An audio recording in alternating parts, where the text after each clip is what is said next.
breaking news. Sino yung malaman ng ulo ng mga balita? May isang babae. Hindi marunong English.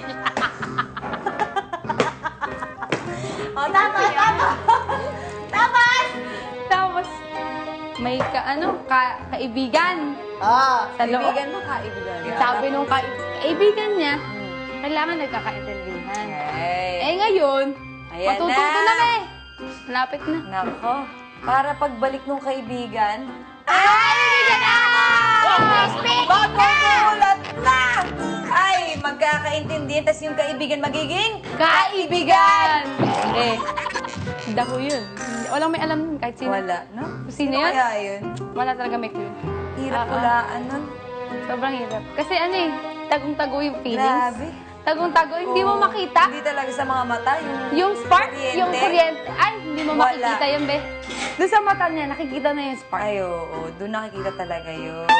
Manahimik ka kayo dyan. Oh, bakit nagre-react? Ikaw ba yun, Miho? Tatamaan ka ba? Hindi naman, hindi naman. Tatamaan ka ba? Hindi kasi mapasok. Gusto mo matali kasi ako.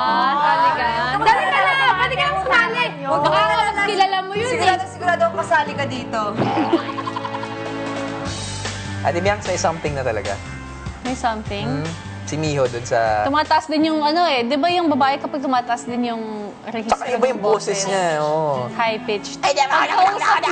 Pagkausap mo yung guy, sus tataas eh. Tapos kapag inaasar ka din, Totoo defensive yun, ka. totoo yun. Oo, sign yun. Medyo may konting guilty siya. Pero ba't si Don, she talks about yung kuryente. Eh, di ba may guys sa labas? Di ba, pwede ba nahingin yung panig ng guy? Hingin mo.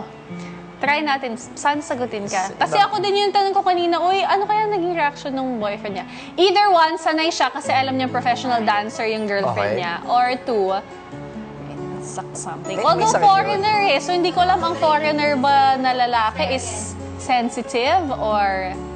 Kasi ang Pinoy sensitive. May isang staff pala tayo na pwede kong pagtanungan.